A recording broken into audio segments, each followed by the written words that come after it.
E o cristão precisa então ver o que ele vai decidir, e obviamente pela palavra de Deus. Então, Efésios, capítulo de número 5, os versículos de 15 a 17.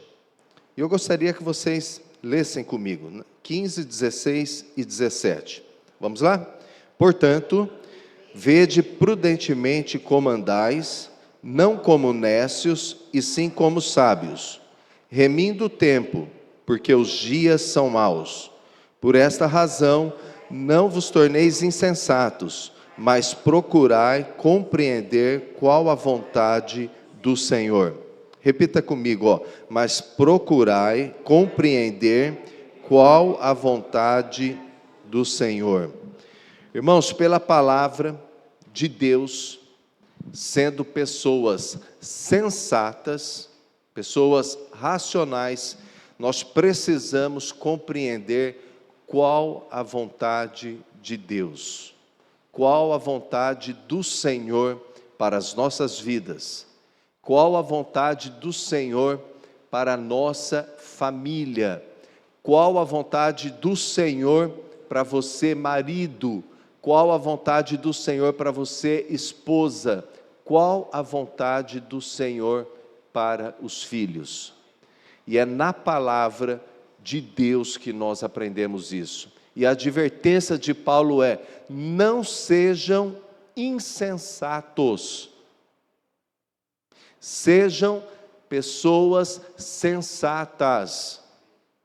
Quem não segue a vontade de Deus é uma pessoa insensata. Quem não conhece a vontade de Deus se torna insensato, uma pessoa louca, uma pessoa que toma decisões, uma pessoa que segue uma orientação que não é correta, não é coerente. Na palavra, nós aprendemos a vontade de Deus, a vontade do Senhor. Esse é o nosso grande desafio, aprender a vontade do Senhor e colocar em prática. Feche os seus olhos. Querido Deus, nós te agradecemos por esta manhã, pelo privilégio que nós temos de estar aqui na tua casa, ó Pai.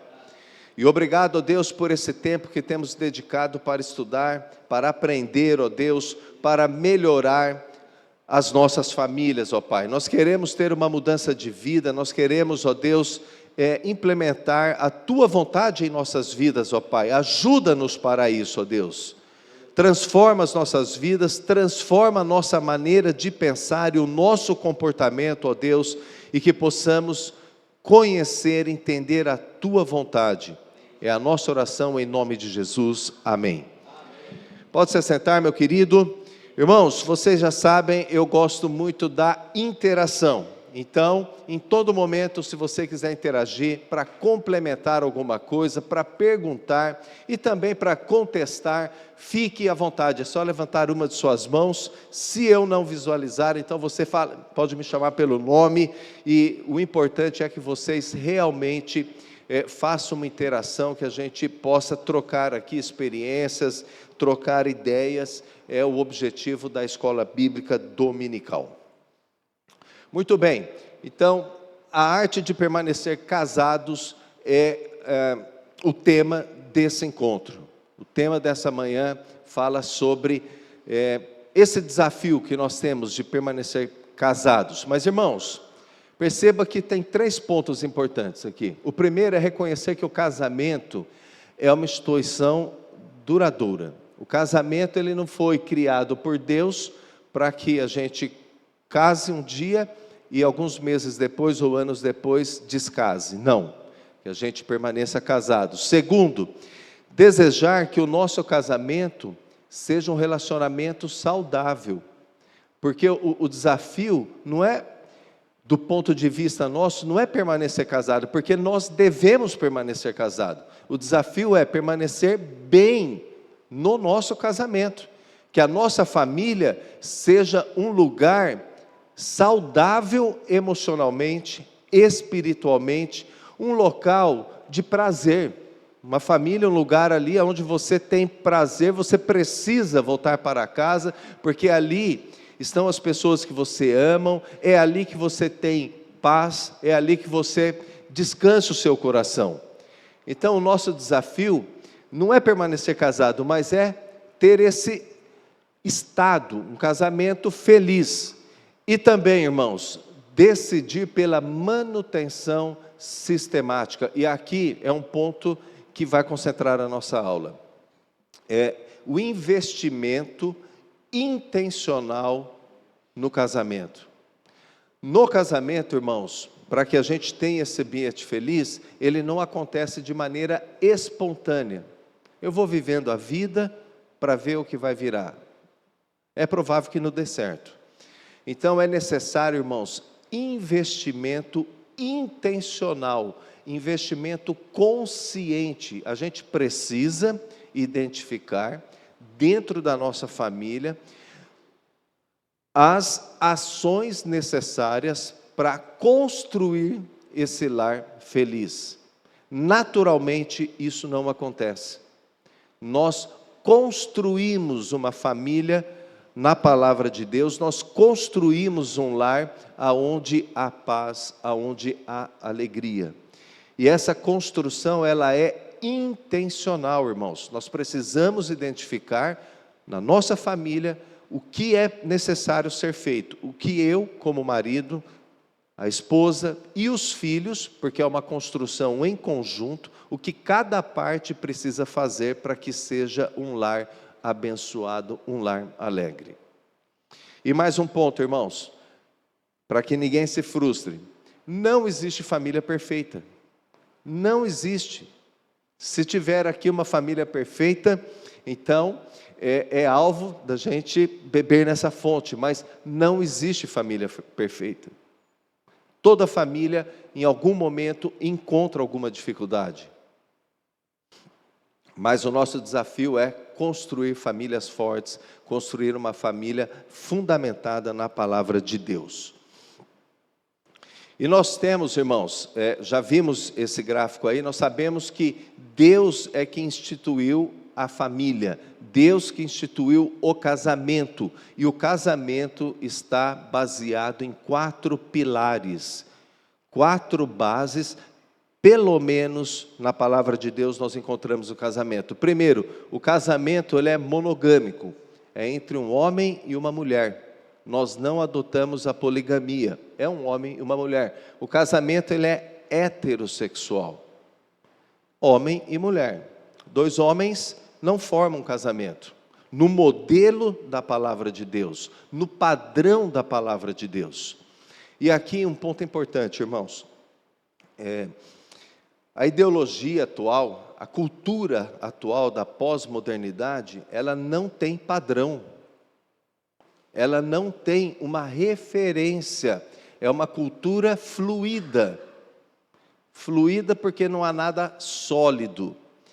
Nós aqui, e todo cristão, tem um padrão, tem uma cultura sólida para o casamento, que está firmada, fundamentada na palavra de Deus. E é por isso que nós entendemos claramente que casal é formado por homem e mulher. O que ultrapassar esse limite não vem de Deus, não é padrão de Deus e vai gerar problemas em todas as áreas, problemas espirituais, problema na esfera emocional, mental, de relacionamento, vai gerar problema. E é pecado. O terceiro pilar é o pilar do monossomático. O homem e a mulher juntos no casamento, eles se tornam uma só carne. Depois a gente fala mais um pouquinho sobre isso, e é indissolúvel, porque nós entendemos que casou é para sempre. Beleza? Vocês querem comentar alguma coisa sobre isso, irmãos? Para a gente dar sequência? Não? Então nós vamos ler agora os versículos seguintes de Efésios, e eu peço que você abra sua Bíblia aí, Efésios capítulo 5, e agora a gente vai entrando então no nosso estudo. Nós lemos os versículos de 15 a 17 e terminamos na última parte do versículo, onde diz: mas procurai compreender qual a vontade do Senhor. E agora nós vamos ler os versículos de 18 até o 33. Eu vou lendo os versículos ímpares, né, começando no 18, e vocês juntos o versículo seguinte. E não vos embriagueis com vinho, no qual há dissolução, mas enchei-vos do Espírito.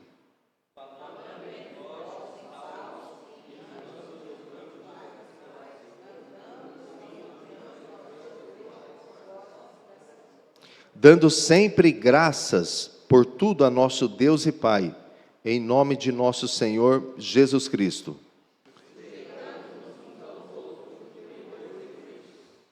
As mulheres sejam submissas a seus próprios maridos, como ao Senhor.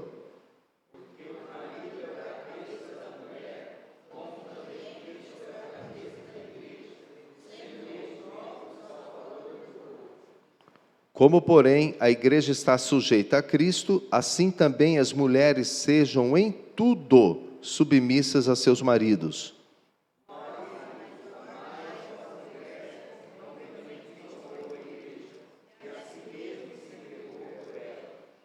Para que a santificasse, tendo-a purificado por meio da lavagem de água pela palavra.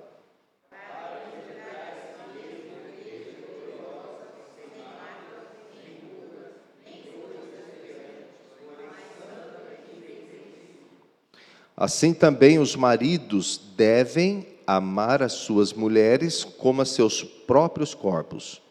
Quem ama sua esposa, a si mesmo se ama.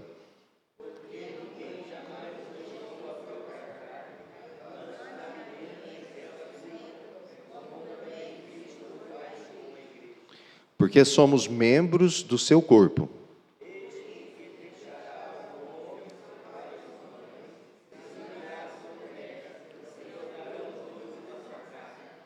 Grande é esse mistério, mas eu me refiro a Cristo e à igreja.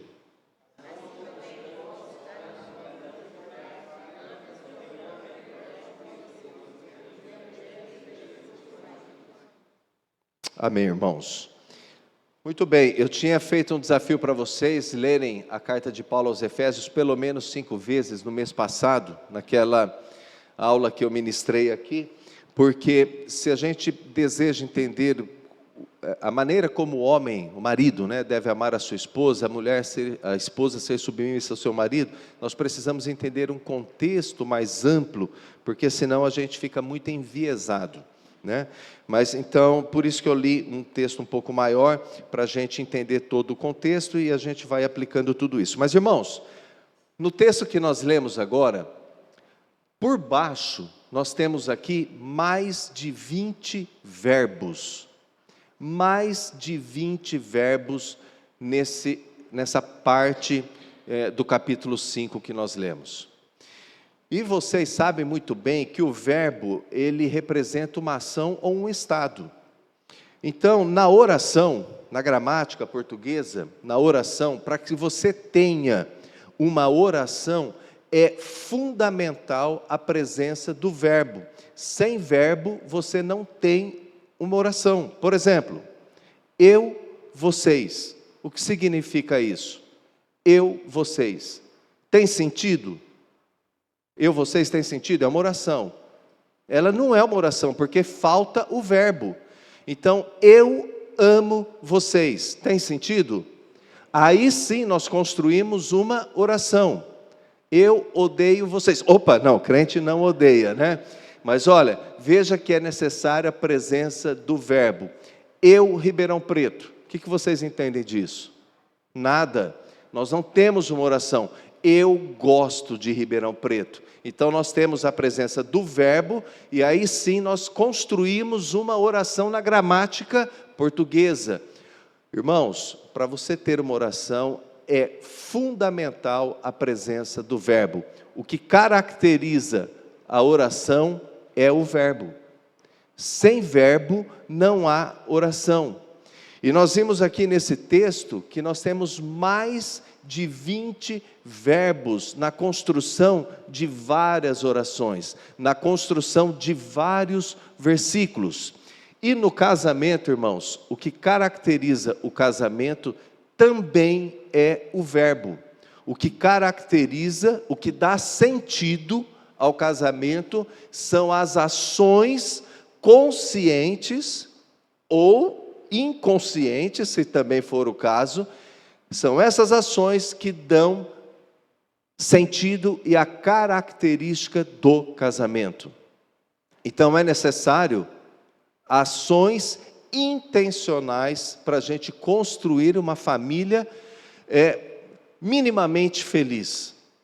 É necessário o verbo presente, as ações através das pessoas que compõem aquela família. O marido, a esposa e os filhos precisam ter atitudes, ações na construção dessa família.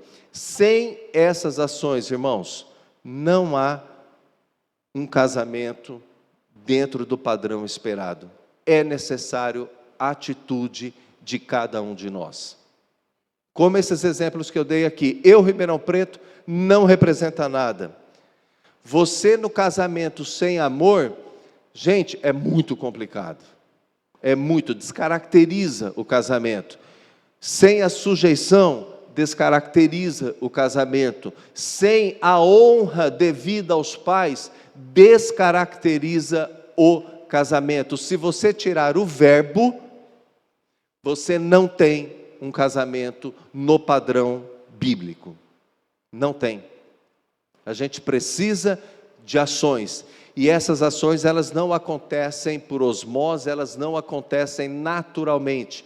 É preciso pensar, é preciso decidir o que vai fazer. Na aula passada eu falei muito sobre o amor. O amor é uma decisão consciente. Eu decido amar e também decido não amar. E nós vimos isso biblicamente. A igreja de Éfeso era uma igreja que foi elogiada por Paulo pelo amor que ela tinha aos santos, aos irmãos. 30 anos depois, em Apocalipse, essa igreja é repreendida porque ela abandonou o primeiro amor. E aí qual que é a advertência de Deus ali? Arrependa-te e volta às práticas iniciais. Então, irmãos, todo verbo, toda decisão, toda ação dentro do casamento, dentro da família, porque não estou falando só de marido e mulher, mas filhos, a gente fala de família, o filho precisa contribuir também. Ela precisa ser consciente e nós precisamos entender que é necessário ações de cada um de nós. Pensa nisso, grava, verbo. Sem verbo não há oração, sem verbo não há casamento. Vocês acham que é isso mesmo, irmãos? Ou é um exagero? Sim, não. É isso mesmo, irmãos? Precisa de atitude? Fala uma atitude aí necessária dentro do casamento, sem o amor, essas três que eu já citei aqui. Respeito, fundamental. Respeito. Respeito é do verbo respeitar. Eu respeito, você respeita, ele respeita, assim por diante. Uma outra ação importante. Compromisso. Compromisso não é, né? Compromisso não é verbo, mas ele tem que estar presente no casamento. E pastor, nós vamos falar sobre isso. Fundamental. O que mais, irmãos? Fidelidade. É necessário. Fidelidade, sim, importantíssimo. Responsabilidade. Cumplicidade. Irmãos, vejam que quantas coisas importantes a gente pôr em prática no nosso casamento. Agora, quando você olha para dentro da sua família, você vai identificar aquilo que é fundamental no contexto da sua família. Tem famílias, pastor Samuel, que é necessário amar mais. Mas há famílias que está sobrando amor, está faltando compromisso, está faltando outra coisa. Então é necessário o olhar para dentro da nossa família, identificar as ações necessárias, os verbos que estão faltando ali para a gente, então construir uma família ainda mais forte.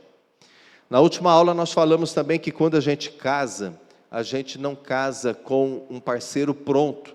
Você, irmã, casou, tem seu marido, ele não chegou pronto dentro do casamento. Você, no decorrer dessa jornada do casamento, você constrói um marido. E você, marido, a mesma coisa, com as suas atitudes, com as palavras, as ações, os verbos, você constrói uma esposa.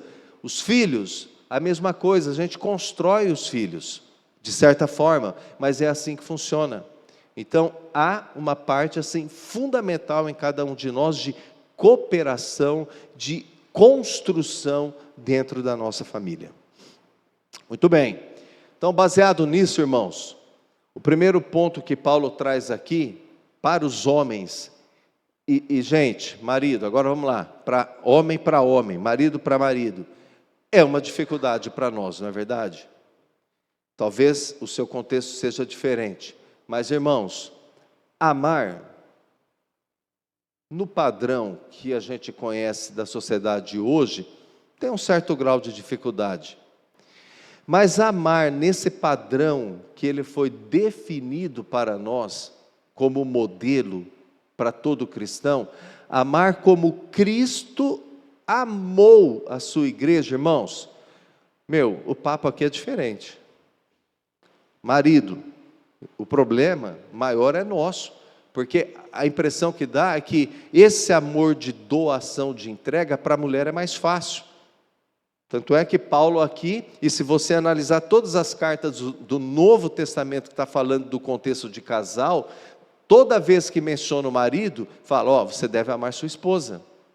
Talvez seja o verbo faltante para nós, irmãos.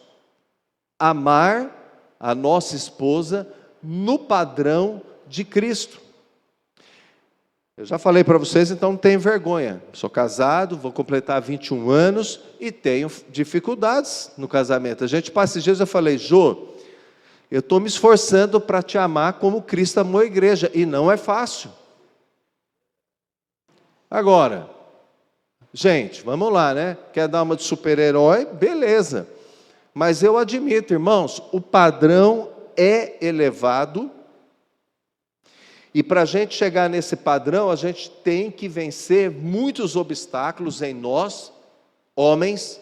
Às vezes é raiva, às vezes é inconformismo, às vezes é, eu não aceito isso, mas o padrão é o amor de Cristo. O padrão é a maneira como Cristo amou a sua igreja. E está aí o nosso desafio, maridos. Você jovem, que vai casar ainda, e eu digo para vocês jovens, levanta os braços aí, Davi, é isso aí. Casa porque é bom. Casa porque é de Deus, o negócio é bom pra caramba. Casa logo também, tem isso. É bom, casa logo e a gente vai na sua festa. Até esqueci, Paulino, que eu ia falar agora. Casa, viu, Davi? É bom, é bom. Deixa eu tentar recuperar aqui. Mas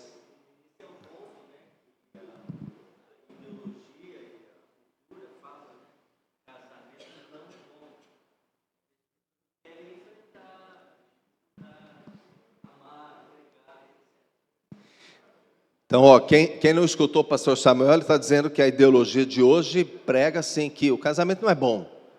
Ou, casa, se der certo continua, se não der, não vai, né, separa. Mas irmãos, o modelo bíblico é, ame, marido, a sua esposa como Cristo amou a igreja. Eu acho que não tem ninguém perfeito nesse assunto. Eu, pelo menos, eu estou engatinhando em amar como Cristo amou a igreja. Eu estou engatinhando nisso. Me esforço para crescer, me desenvolver. E há momentos que eu erro, e aí falo, Jô, o padrão não é o de Cristo agora, né? E é assim, irmãos, mas eu tenho esse alvo. O alvo para nós homens, e outra coisa, irmãos, nos dias de hoje a gente não tem mais homem, Tá difícil também, né? Tá difícil, vamos lá. Da visão é referência aí de jovem homem, macho. E sabe que o padrão aqui de amor é Cristo. Irmãos, é desafio para todos nós. É desafio. E aí você pode pensar em inúmeras situações que você já passou dentro da sua casa, aonde você acertou. O verbo ali foi o mesmo amor de Cristo em relação à sua esposa, mas há situações que talvez você errou. Então estamos aqui para isso, para refletir sobre esse assunto e procurar acertar. Qual a vontade do Senhor para nós maridos? Em amar a nossa esposa como Cristo amou a sua igreja. E nesse contexto aqui, nós vimos, irmãos, de entrega. Nós vimos também, quando Paulo ele faz aquela comparação, quem ama a sua esposa ama a si mesmo, ó, ama a sua esposa como você se ama. Nós vimos dois verbos que tem ali. O primeiro é alimentar. Você, meu querido, que ama o seu corpo, e a gente precisa cuidar do nosso corpo, ele usa essa analogia para o casamento. Você, marido, deve cuidar da sua esposa. Cuidar, alimentar, alimentar, tem o sentido de nutrir. Quem ama o seu corpo se alimenta, está falando de nutrição. Nós, maridos, temos esse papel também de nutrir a nossa esposa, de alimentar. Não estou falando de comida, eu estou falando de nutrir com todas as ações necessárias. Lembra que o casamento, a família é um investimento consciente. As coisas não acontecem por osmose ou naturalmente. Não dá certo isso. A gente precisa estar consciente das ações, dos verbos deficientes em nós para poder avançar. E Paulo mostra aqui o amor, esse amor que nutre, que alimenta a nossa família. E também desse amor que cuida da família, cuida da esposa. É papel do homem.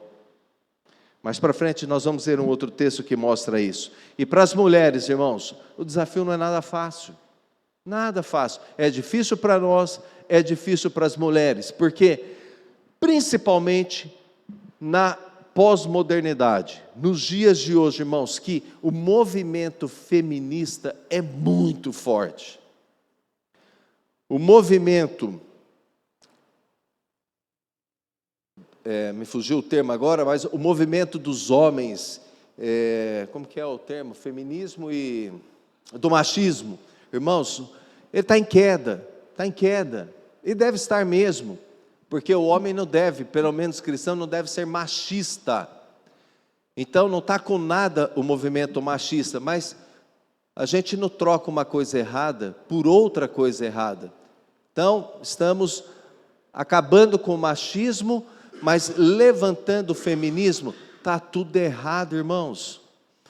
Todo conceito feminista só está destruindo as mulheres, está sobrecarregando as mulheres e gerando nas entrelinhas, preste atenção, a maior competição entre homem e mulher, a maior competição entre marido e esposa.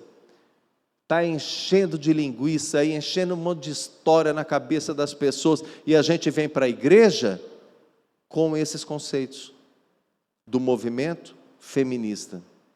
E aí, vai falar para as irmãs, para as mulheres da igreja, ó, você precisa se sujeitar. Gente, isso é um choque. Se alguém ver essa gravação depois, talvez até me processe. Quem é esse cara falando nos dias atuais que a mulher, a esposa, deve se sujeitar ao marido? Gente, isso está fora de moda, fora do padrão do mundo, totalmente fora, irmãos, porque hoje a gente está falando da independência, a gente está falando da autonomia, do empoderamento, Nossa, essa palavra agora você encontra em todo lugar. É empoderamento, a mulher empoderada. Gente, eu estou cansado disso aí. É tanta baboseira, irmãos, tanta baboseira. Pode falar, Fabinho.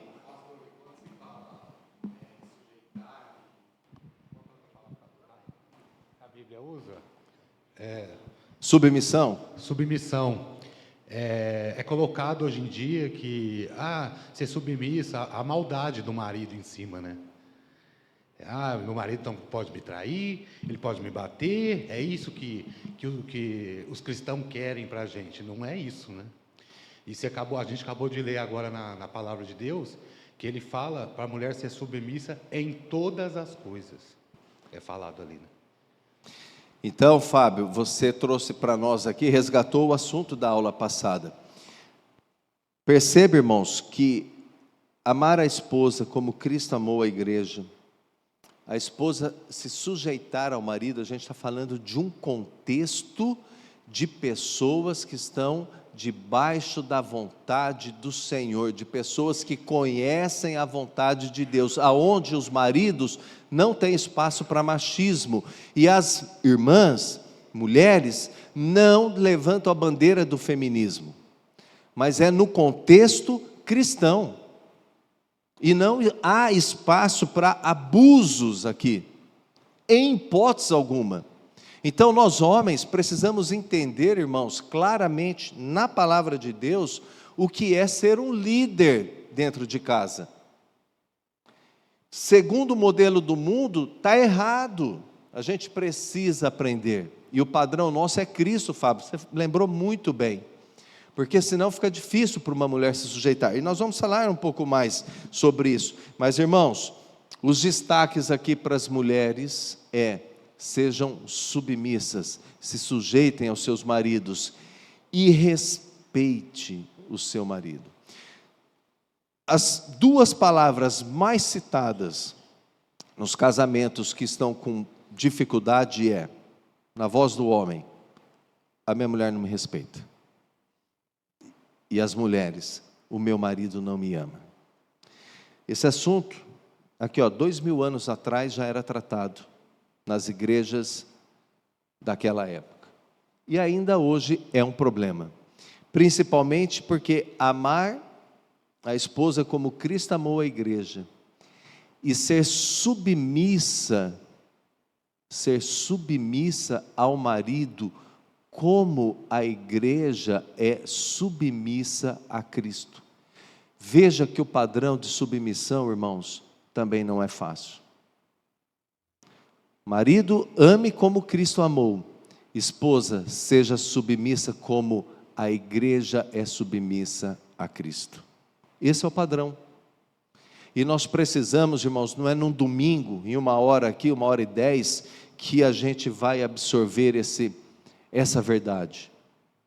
Se intencionalmente você não mergulhar na palavra de Deus, o assunto é família, casamento, e você buscar com intimidade com Deus, meditar nessa palavra, o que eu estou falando aqui, até meio-dia provavelmente já saiu do teu coração, até meio-dia, ou até na primeira encrenca que der dentro da sua casa, no primeiro fight, naquela primeira discussão, já esqueceu tudo isso aqui, porque a nossa carne é desse jeito, irmãos, e nós vamos aprender isso, recebendo no nosso espírito, é assunto espiritual, por isso que eu li todo esse texto, quando Paulo falou, vocês devem conhecer a vontade do Senhor, e aí, bom, como que é? Não fica bêbado, mas enche do Espírito. Bom, começou. Aí, marido, você tem que amar sua esposa. Essa é a vontade do Senhor. Esposa, submissa ao seu marido, papapá. Filhos, obedeçam, honrem os seus pais. Irmãos, diariamente a gente é bombardeado pelas notícias do inferno para destruir os pilares, as bases da família. E se nós, na nossa busca intencional a Deus, não nos dedicarmos, em conhecer essa vontade de Deus, irmãos, o que vai prevalecer vai ser atitudes machistas, atitudes feministas, atitudes de abuso, como o Fábio falou, nos trouxe aqui. É a palavra que transforma a nossa mente. É a palavra de Deus que transforma a nossa maneira de pensar, e aí sim gera verbo, gera atitude em nossas vidas. Posso seguir, irmãos? Pois não.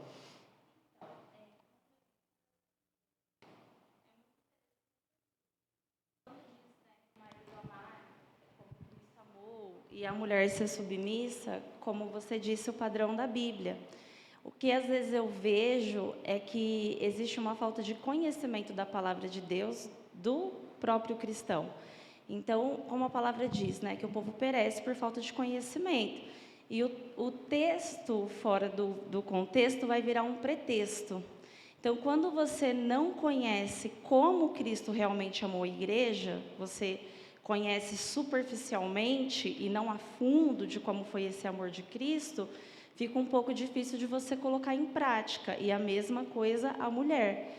Então, eu acho que às vezes falta realmente, como você falou, mergulhar dentro da palavra. Porque como que você vai ser imitador de Cristo dentro de um casamento, tanto o homem como a mulher, se você não o conhece a fundo, né? Então, eu acredito que é a falta do conhecimento para conseguir pôr em prática. Eu diria que talvez não seja um pouco difícil, talvez até impossível. Irmãos, nós temos uma responsabilidade como cristão, que ultrapassa assunto de família. A nossa responsabilidade, isso é, o nosso dever, é conhecer a vontade de Deus. A gente aprende alguma coisa vindo nos cultos, participando de uma EBD, participando do culto à noite. Mas a nossa responsabilidade, irmãos, é de mergulhar nessa palavra, na palavra de Deus. É responsabilidade diária nossa. Porque além do conhecimento, a palavra de Deus, ela vai moldando o nosso caráter, moldando, inclusive, irmãos, as nossas intenções. Ela se torna freio para nós no momento de atitude errada. Mas nós precisamos, você falou muito bem, nós precisamos mergulhar mais nessa palavra, aprender através do estudo diário, de alimentar diariamente dessa palavra, irmãos. Ela entra e transforma, e essa palavra é poderosa para a transformação de nossas vidas. Olha só, irmãos, a pergunta aqui: quem manda em casa? Nós acabamos de ver que as mulheres devem se sujeitar aos maridos. Quem manda em casa? E você não precisa falar na sua casa. Vamos pensar no contexto geral. Quem manda nos lares hoje, irmãos? Mulher? Quem mais?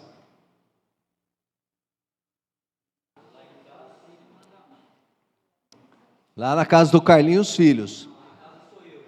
Lá é o Samuel. Sim, senhora. Irmãos, eu acho que não existe assim uma resposta, essa é a resposta. Mas, segundo alguns especialistas, terapeutas, quem está mandando mais em casa hoje são os filhos. E até há uma palavra nova chamada de, para mim foi nova, pedocracia. Pedocracia é a criança tirana. É a criança que manda. As coisas devem acontecer na hora e do jeito que elas querem. E esse tipo de situação está cada vez mais comum nas famílias da pós-modernidade. Cada vez mais comum. Não estamos mais na época do patriarcado, nem do matriarcado. Agora, filhos estão mandando, independente de sua idade. Eu vivo isso. Às vezes as minhas filhas querem tal coisa. Não tem tolerância não. Tem que ser aquilo. E agora? Daqui a pouco? Legal. Daqui a pouco. Não, é agora. E tolerância zero ao não. Então nós precisamos refletir também, irmãos, nessa situação. Filhos que estão governando as famílias. Eu queria dizer que hoje em dia as séries da TV estão contribuindo muito para isso. Eu sempre gostei de algumas séries infantis. Tem uma que é o Game Shakers, os Thundermans, né, que são uma família de super-heróis. E ultimamente eu tenho prestado mais atenção, né, que agora a Radassa também está começando a querer assistir TV e eu estou começando a prestar atenção. Essas séries são muito legais para as crianças, né, porque são crianças já individuais, que já têm até o próprio trabalho, né, o Game Shakers é uma série que as crianças já têm o próprio estúdio ali de videogame. Então, dá a entender que elas são mais inteligentes que os pais, né? E tem uma série também que eu esqueci o nome, que a filha, ela é mais inteligente que o pai, parece que o pai é meio bobão, sabe? E eu falei assim, gente, essas séries, aos olhos assim de inocente, não tem nada, né? Mas já está querendo passar uma mensagem que os filhos são mais inteligentes, são mais responsáveis e que os pais, já tirando a autoridade dos pais aí. Priscila, obrigado pelo comentário, e é exatamente isso. Lembra que nós dissemos, a influência, ela vem de fora e ela entra por diversos canais em nossas vidas. Mas é a nova ideologia dessa infantolatria em que a criança agora está no trono.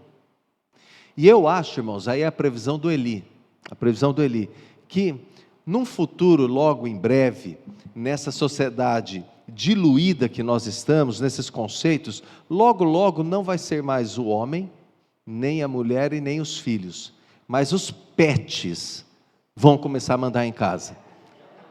Porque a coisa está assim,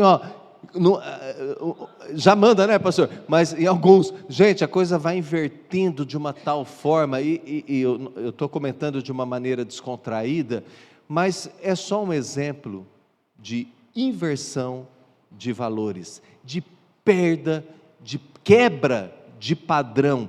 Irmãos, só um segundo, pastor, só um segundo. Não tenha medo, não tenha medo, não tenha medo de ter padrões na sua vida, porque há uma guerra na nova ideologia de que tudo é diluído, não existe nada sólido, não existe padrão. Se o padrão é o pet mandando em casa, esse é o padrão na sua casa e ponto final, é você que manda.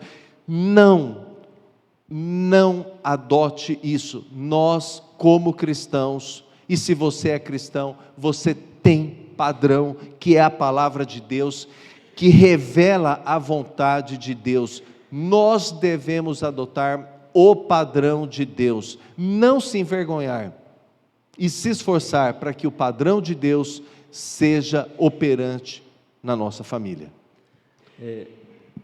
Uma das coisas que a gente vê é que às vezes os filhos têm essa postura ou dominam lá, que às vezes os pais querem dar aos filhos aquilo que os pais não tiveram. Então, isso é um fator que leva os filhos a terem esse domínio. Agora, essa postura dos filhos é uma coisa que eu vou falar de uma experiência minha como filho. Não é só de agora não, Eli. 60 menos 11 dá quanto? 49. Então, há 49 anos atrás, eu comecei a trabalhar com meu pai. Comecei a faltar aula para jogar bola, para soltar pipa, e agora você vai trabalhar também. Então eu ia de manhã na escola, descia, meu pai tinha açougue e tal. E quando eu tinha uns 12 para 13 anos, o meu primo, que era mais velho, uns 2 anos, tinha ganho no pai dele uma... Você lembra daquela mobilete? Claramente. Amém. E eu fiquei... Quem lembra da mobilete, irmãos? Aí, eu ó, acho muita que gente. Tem até hoje, ainda faz. Tem. Então eu ficava, pai, eu quero uma mobilete, eu quero, porque eu trabalho aqui, eu já ajudo bastante, eu quero. E aí, meu pai e minha mãe cederam. Ok, lá estou eu andando.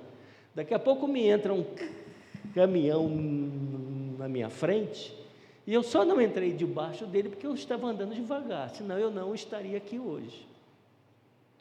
Então, essa questão dos filhos não é só de agora. É claro que agora está tendo um investimento maior, conforme aquela irmã disse, né? Ô pastor... Mas é coisa de filho, independente da época, né?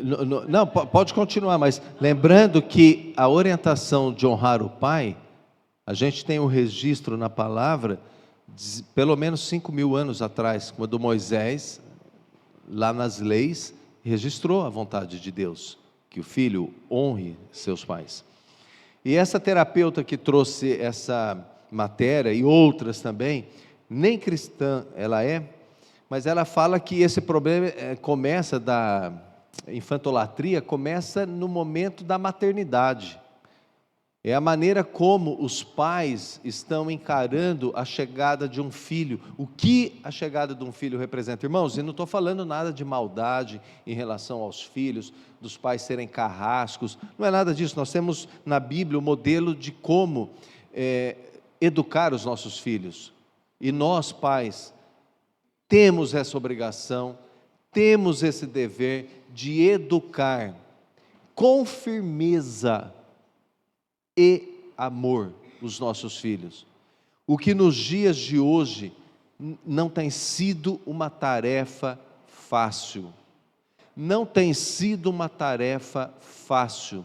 E essa terapeuta, ela fala, muitas vezes, os pais abrem mão dessa educação firme com amor, por conta do excesso de diagnósticos de doenças de saúde mental. Tudo é TDAH, tudo é ansiedade, tudo é isso ou aquilo, e aí há um afrouxamento na educação e correção dos filhos. Olha, pode ter isso ou aquilo, irmãos, educação, e cada pai precisa entender os limites, até onde pode chegar, mas a gente não pode abrir mão da educação dos nossos filhos. Se estamos falando da arte de permanecer, não é somente casado, está falando da família, e uma família feliz precisa ter educação.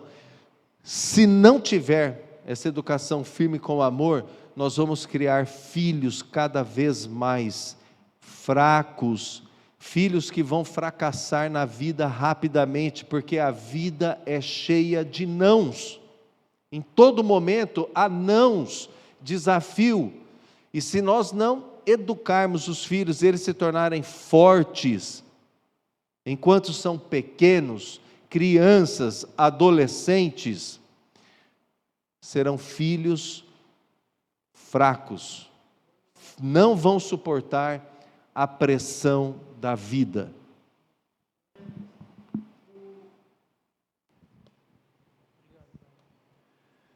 É interessante saber educar os seus filhos, os pais que estão começando com filhos pequenos. Esse tema é muito interessante, eu entendo. Eu tenho sempre dito para os pais da Pérola, para tomar cuidado com relação a ter limite para a criança. Você tem que dar amor, tem que dar carinho, tem que dar atenção, tem que fazer a criança ser feliz. É lógico, é obrigação dos pais. Mas o pai que não corrige o seu filho o aborrece, diz a Bíblia.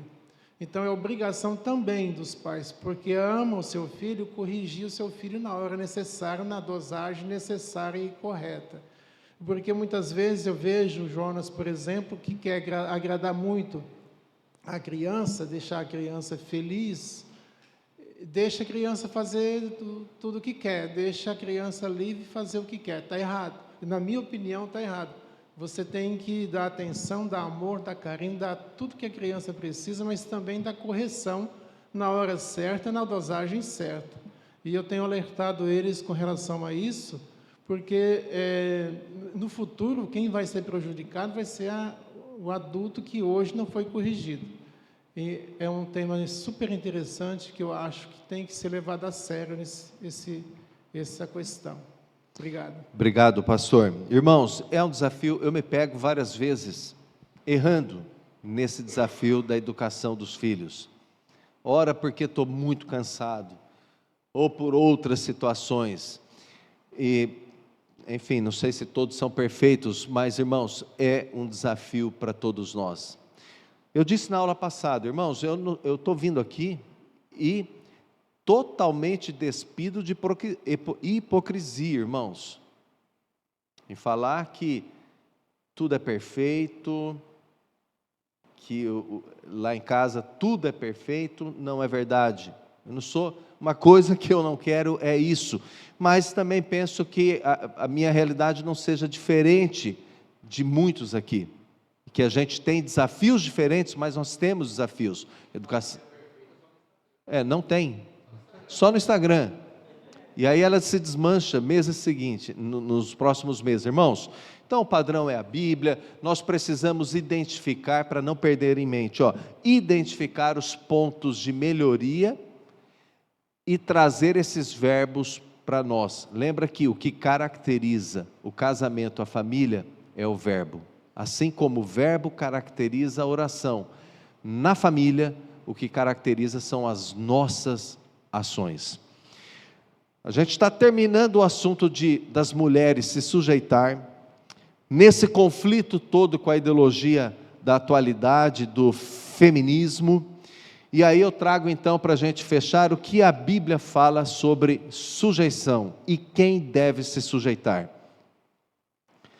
Em relação a Deus, a Bíblia ensina que todas as pessoas, todo ser humano deve se sujeitar a Deus. Sujeitai-vos a Deus. É a ordem bíblica. Todo homem, toda mulher, toda criança deve se sujeitar. Então o papel de sujeição não é só da mulher no casamento. Todo homem, toda mulher deve se sujeitar a Deus.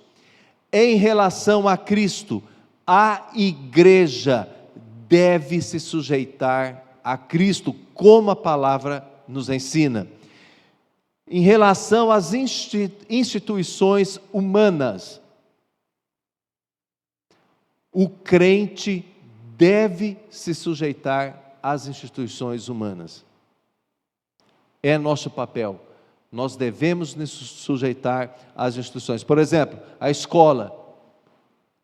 O aluno deve se sujeitar, e se é um aluno cristão, em dobro. Como exemplo, em relação aos superiores e líder, isso está na Bíblia, irmãos, está na Bíblia.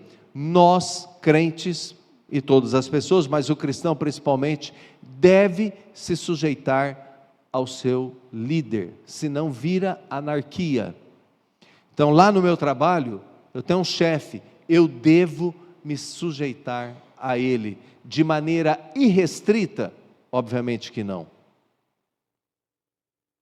Se forem alguma coisa que fere a vontade de Deus, não. Mas irmãos, as pessoas na cultura atual quebraram o padrão de hierarquia e ninguém se sujeita a ninguém. Então nós precisamos, inclusive quando entra nesse assunto, a palavra diz assim, você escravo, cristão, deve se sujeitar ao seu Senhor. Olha que esfera, irmãos, a gente não tem aqui no Brasil, teoricamente isso, senhor e escravo, mas até nesse nível de servo cristão, deve se sujeitar ao seu Senhor. Mandamento bíblico. Em relação aos crentes, olha aí, ninguém escapa, irmãos. A Bíblia, Paulo ensina que cada crente deve se sujeitar ao outro. Então, Fábio, a Bíblia ensina que eu devo me sujeitar a você. Lucas, você ao Fábio. Fábio, ao Mateus, e assim por diante. Irmãos, isso aqui está quase fora de moda, não é verdade? Não existe quase sujeição. Quando os assuntos apertam um pouquinho dentro das igrejas, o que é mais fácil, pastor Samuel? Eu evitar. Dá linha na pipa. Sai. Em qualquer relacionamento é assim, irmãos. Eu falei do trabalho, é assim. Tolerância zero. Aliás, eu não devo satisfação para ninguém, a vida é minha, eu faço o que eu quero, não estou feliz aqui, o importante é ser feliz, se eu não sou feliz aqui, eu vou ser em outro lugar e pronto. Esse é o conceito de hoje, irmãos. Sujeição zero. As pessoas não se sujeitam a nada, inclusive dentro da igreja. E a ordem aqui é: cristão, se sujeite a outro cristão. Considere o outro superior a você. Na esfera, irmãos, marido e mulher, aqui, já está até fácil agora, irmãs. Depois de tudo isso, chegou aqui, ó, as mulheres devem se sujeitar a seu marido. Se quer um lar, uma família funcional, precisa fazer isso. Precisa, irmãos. O marido amar a esposa como Cristo amou a igreja, mas a esposa se sujeitar a seu marido, como a igreja se sujeita a Cristo. Em relação aos pais, filhinhos, minhas crianças, vocês devem honrar, se sujeitar a seus pais. É bíblico, até vive mais, vive melhor, é o que a Bíblia fala, mas não está satisfeito com alguma coisa que o papai e a mamãe falou, obedeça a si mesmo, obedeça. Você vai acertar fazendo isso. E os pais, ensinem isso aos seus filhos. Ontem mesmo eu peguei a Valentina tem 6 anos, irmãos, uma criança acelerada, né? Falou de limites aqui, o pastor, quantos limites eu tenho que pôr na Valentina? Uma criança fantástica, puxa, minha parceira, acelerada, mas se eu não botar limite, irmãos, ela pula do prédio. Eu moro no 21º andar, coloquei tela em tudo, pastor, tudo, e ela sobe na sacada, fica pendurada na tela. Valentina, isso aqui já é uma cerca, filha, que é para você não chegar perto. Se esse parafusinho soltar, olha lá embaixo. Irmãos, é assim que funciona.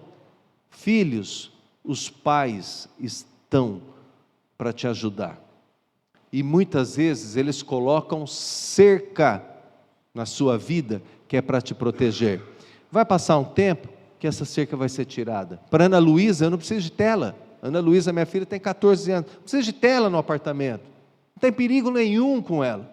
Mas com a Valentina tem que ter tela. Aí quando ela crescer mais um pouco, eu tiro a tela, assim com todos os filhos. Às vezes você acha que sabe tudo, mas não sabe da vida, não sabe quase nada. Entendeu, irmãos? Assuntos da vida, os nossos adolescentes e crianças não sabem quase nada, sabem o que aprende na escola, mas o que é a vida, os pais sabem, e estão ali para auxiliar. Isso não é subestimar a criança, mas é entender o grau de desenvolvimento que elas estão. A Valentina precisa de cerca, a Ana Luísa não precisa. Seria uma loucura da minha parte, então, tirar a cerca, a tela do meu apartamento. É fácil pegar ela lá embaixo. Então, há momentos que a gente põe cerca nos nossos filhos, mas é temporário, depois tira, e isso dá certo, irmãos. Então, filhos, quiser brigar comigo, depois briga, eu vou te dar bastante amor, carinho, mas, honra seus pais. Isso é mandamento de Deus. Se sujeite aos seus pais. Bom, segunda parte agora, eu acho que a gente está num tempo legal ainda, vamos voltar nisso. para ter um casamento mesmo, irmãos, uma família, nesse padrão que nós estamos falando nessa manhã, que é o desafio de ter uma família onde nós temos um ambiente saudável, a paz, a alegria, mas não é perfeita. Então nós temos o desafio aqui de equilibrar o amor e o compromisso, que o pastor citou. Só o amor não sustenta uma relação. Não existe só o verbo amor na família. Não existe. Só amor não sustenta uma relação. E só compromisso sem amor também não sustenta, irmãos. A gente precisa equilibrar. Quando a gente estudou o livro de Eclesiastes, um tempo atrás, um ensino que está em Eclesiastes, um dos ensinos de Eclesiastes é o equilíbrio. Nem 8, nem 80. Equilíbrio é o que é importante. Então nós precisamos equilibrar amor e compromisso. E eu gostaria então de conversar com vocês sobre compromisso. E a gente tem 20 minutos para finalizar. Alguém pediu a palavra, alguma coisa que eu não vi? Se não, olha só, vamos lá para Gênesis 12, de 1 a 20. Vamos ler todo o texto, irmãos, para que não fique nenhuma ponta solta. E a gente possa fluir aqui rapidinho para a conclusão desse encontro, falando de compromisso. Gênesis 12, de 1 a 20. Vocês aceitam o desafio de fazer uma leitura alternada? Quase não existe mais isso hoje, né? O que é? Eu vou ler os versículos ímpares, vocês os pares. Vamos lá? Gênesis 12. Ora, disse o Senhor a Abrão: sai da tua terra, da tua parentela e da casa de teu pai, e vai para a terra que te mostrarei.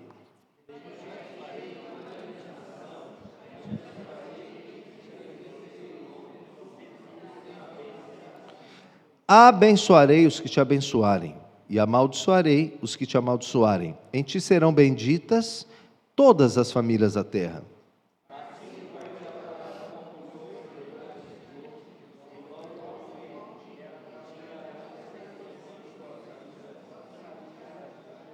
Levou Abrão consigo Sarai, sua mulher, e Aló, filho de seu irmão, e todos os bens que haviam adquirido, e as pessoas que lhe acresceram em Harã. Partiram para a terra de Canaã e lá chegaram.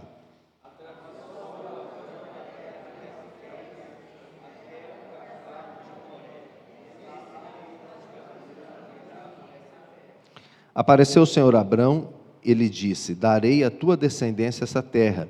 Ali edificou Abrão um altar ao Senhor que lhe aparecera.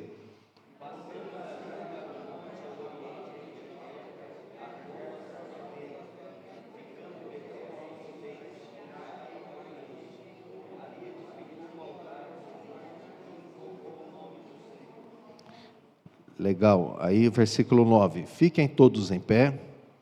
Está aí na sua Bíblia? Não? Então fiquem em pé. Vamos continuar aqui, ó. Depois seguiu Abrão dali, indo sempre para o Neguebe, com força, versículo 10.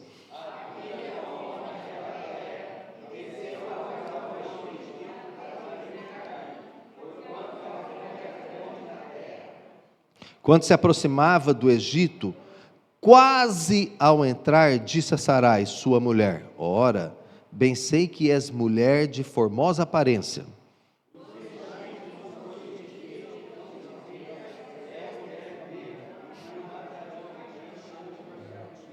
Dize, pois, que és minha irmã, para que me considerem por amor de ti, por tua causa me conservem a vida.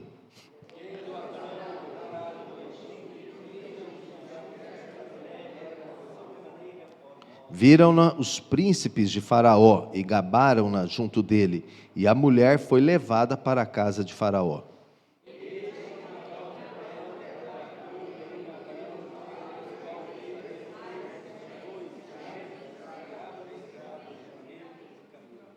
Porém, o Senhor puniu o Faraó e a sua casa com grandes pragas, por causa de Sarai, mulher de Abrão.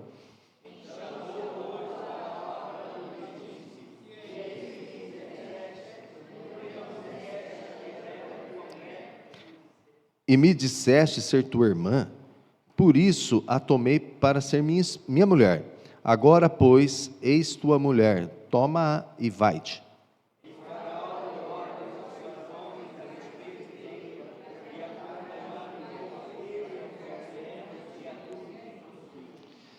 Amém. Obrigado, irmãos. Pode se assentar. Irmãos, nós temos aí 14 minutos para a gente concluir.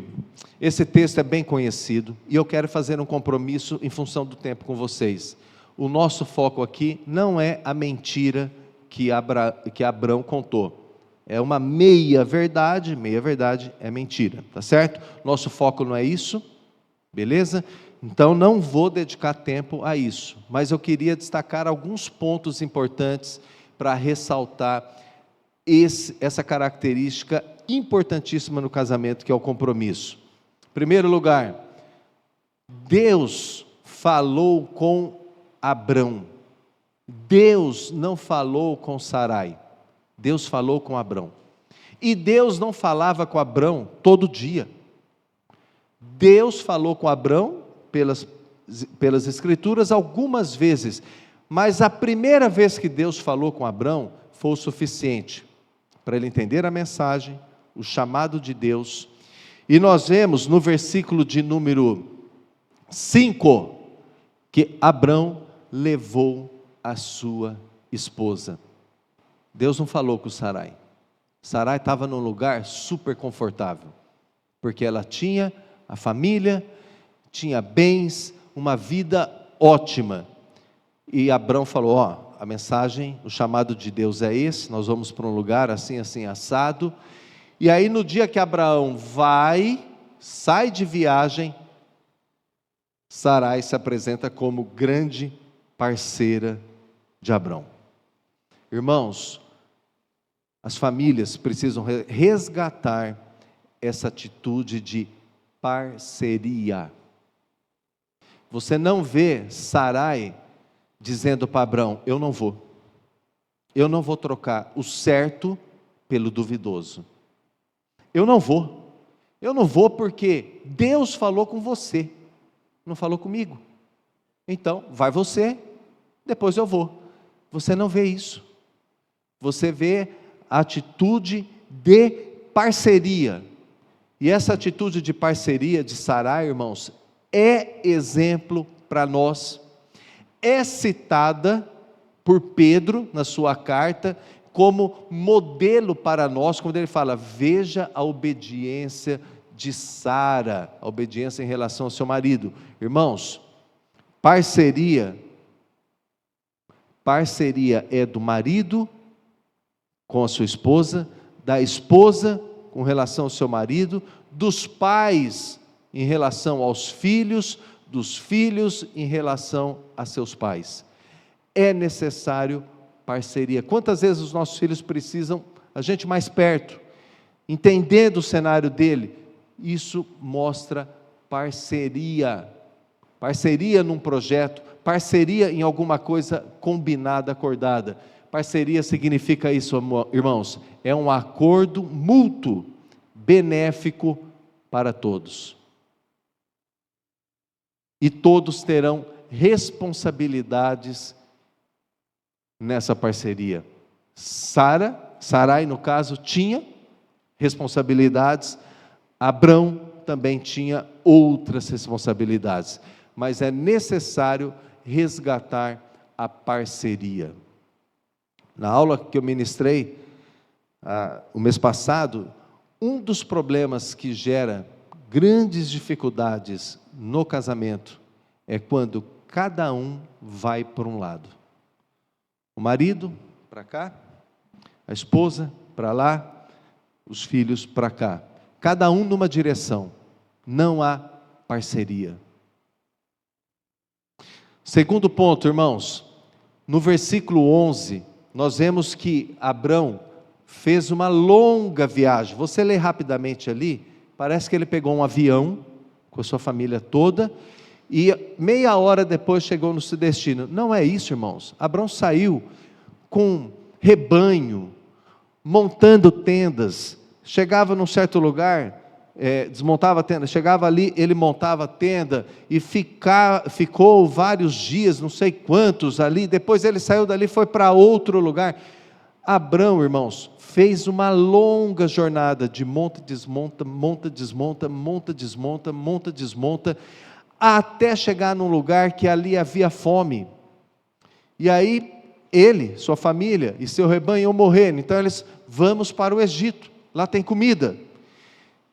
E Abraão, irmãos, fez essa longa jornada com um problema que ele já tinha visualizado na sua mente. A hora que eu chegar no Egito, eu vou ser morto. É um problema só para mim? Não. Problema para minha esposa também, que me ama. Eu amo a minha esposa, ela me ama, e a gente tem uma missão. Nós temos uma parceria. Só que Abraão, irmãos, guardou isso aí até na última hora. Sabe o que a gente aprende com isso, irmãos? Principalmente para os homens, nós precisamos proteger a nossa família de pressão psicológica, da nossa esposa e dos nossos filhos. Isso não é esconder um problema, e quando acontece, é um desastre para todo mundo. Mas no dia a dia, irmãos, tem tantas coisas que você, marido, pode filtrar para preservar o emocional da sua esposa. Você pode filtrar, segurar essa informação, protegendo. Nós fazemos isso muito bem com os nossos filhos. Nós contamos tudo o que acontece para os nossos filhos? Não. Dependendo da idade, a gente não conta, não tem estrutura para isso, não é o momento para aquilo. Mas há momentos, irmãos, que você, marido, você pode e deve ajudar a sua família. Nem tudo você conta, nem tudo você traz para casa. Filtra. Foi o que Abraão fez. Ele fez toda aquela jornada de vários dias, muitos dias, segurando essa informação. E quase ao entrar, então ele para: Sarai, a situação é a seguinte. Alguém passa para mim, por favor? Parou. A situação é a seguinte: você é muito linda. Irmãos, Sarai tinha 65 anos. E era uma mulher de parar o quarteirão. Ok? Era linda. Tão linda que ao entrar no Egito, os caras iam matar Abrão para ficar com Sarai. O que Abrão fez aqui, irmãos? Um elogio. Mas não é naquela técnica sanduíche, quando você faz um elogio para depois dar aquela pressão. Não. Abrão fez uma coisa que todos nós devemos aprender. Para ter uma família bacana, tem hora de elogiar os filhos. Tem hora que a gente precisa enaltecer aquilo que o nosso filho tem de bom. E não é só pressão nele, só cobrança, você deixou de fazer. Irmãos, tem a hora certa da gente elogiar a nossa esposa. Mas geralmente a gente está muito mais preso nas coisas que não são feitas. Deixou de fazer tal coisa, isso está fora do lugar, isso, aquilo, está faltando isso. Esposa, elogia seu marido também, faz bem. Sabe, o elogio, irmãos, é um combustível para todos nós. Um elogio sincero, verdadeiro, mas nós precisamos elogiar. Aprender a elogiar é combustível para uma boa família, o elogio, e não só cobrança. Nas empresas, a gente aprende isso toda hora. A gente precisa reconhecer. Qualquer gestor está lá para cobrar, seguir, papapá. Mas se você não reconhecer aquilo de bom que é feito, reforçar as boas atitudes, elas deixam de existir nas empresas. Então, se a sua esposa faz uma coisa que é excelente, é legal, elogia. Porque se faltar elogio, pode ser que amanhã não tenha mais. Então, na relação entre pessoas, marido e mulher, filhos, a gente precisa aprender a elogiar. Seguindo, 12, 13. Eles vão me matar. E aí Abrão faz um acordo com Sara, faz uma proposta, diga que você é minha irmã. E aí eles não vão me matar. E sabe o que Sara fez, irmãos? Um compromisso com Abrão. Um acordo entre duas partes de que algo vai ser realizado. Aí eles contaram essa história. Sarai foi pega então, levada para o harém de Faraó. O casal então estava dividido. Abrão começou a enriquecer, porque Faraó começou a dar muitas coisas para ele, mas ele não estava contente. Mas imagina Sarai num harém, num lugar onde ela não estava satisfeita e contente. Não sei quanto tempo ela ficou ali, mas Sarai estava insatisfeita. E aí você lê no versículo 17 que diz o seguinte: por causa de Sarai, e não por causa de Abrão, mas por causa de Sarai, Deus castigou Faraó e sua família. Nós vemos, irmãos, que Sarai, mesmo num ambiente onde ela não estava contente, feliz, ela manteve o compromisso com Abrão. Ela foi leal ao compromisso. Lealdade é um valor humano que relacionado com a capacidade de ser plenamente confiável, retidão moral, honestidade, mas olha, honrar compromissos. Ela poderia ali, naquele momento de insatisfação, falar: Faraó, é o seguinte, eu não sou irmã de Abrão, eu sou meia-irmã, na verdade, eu sou esposa. Quebrar o compromisso. Ela manteve o seu compromisso. Fechando, quantos compromissos a gente fez com a nossa esposa, o nosso marido e os nossos filhos? O nosso relacionamento, falando agora marido e mulher, se inicia com compromisso. Jô, eu te amo, eu prometo que vou te amar, na alegria, na tristeza. Quando vem a primeira tristeza, olha lá, que susto, hein? Que susto, hein, Jô? O Jô esqueceu do primeiro slide, né, Jô? O casamento é heterossexual. Não é esse Jô aqui não, irmãos. É a minha esposa, Josiane. Josiane, viu, Jô? Não é nenhuma declaração de amor a você, Jô. Beleza? Apesar que eu te amo em Cristo, com dificuldade também, mas vamos lá, né? A Bíblia manda. Irmãos, a gente começa o nosso relacionamento firmando parceria, firmando compromisso. Vemos o exemplo de Sarai numa situação extremamente adversa, num cenário de exposição a abuso sexual naquele harém. Totalmente adversa, no meio de pessoas que ela não amava, num contexto cultural diferente do dela. Ela manteve o compromisso. E nós, irmãos, numa sociedade diluída, sem padrão, não sustenta um compromisso. No casamento, na família, nós devemos sustentar os compromissos, as parcerias, os acordos que nós fizemos, que eles começaram naquele dia do sim. Olha, eu prometo, viu, Josiane, que eu vou te amar. Irmãos, na alegria é fácil. Na alegria é fácil. Na tristeza é difícil. E é aqui que todo mundo abandona o barco, porque eu quero ser feliz. Eu não vou ser feliz aonde o negócio é triste. E aí não tem acordo, irmãos. Então pense, você fez acordos com a sua esposa, marido. E você é esposa com seu marido. E com os filhos, filhos com os pais. E nós devemos mantê-los. Isso é de Deus.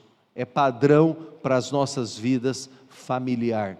Manter acordos. Alegria, na tristeza, na saúde e na doença também. Sempre, independente da circunstância. Não estou dizendo que é fácil, mas nada é fácil nessa vida, irmãos. Nada é fácil. Então, nós devemos encarar como pessoas maduras, conscientes do compromisso que fizeram e manter o compromisso. A relação, para uma boa relação familiar, é necessário o equilíbrio entre amor e compromisso. Só amor não sustenta, só compromisso não sustenta. Precisamos equilibrar os dois. Amém? Algum comentário final? Não? Vamos ficar em pé? Te agradecemos, ó Pai, pela exposição da Tua palavra. Fomos desafiados, ó Deus. Estamos sendo desafiados no decorrer desses meses a respeito de família. Eu te peço, ó Deus, que a Tua palavra fique gravada nos nossos corações. Que a nossa mente entenda claramente a Tua vontade. E que não falte em nós disposição para aplicar a Tua vontade. Em nome de Jesus, amém.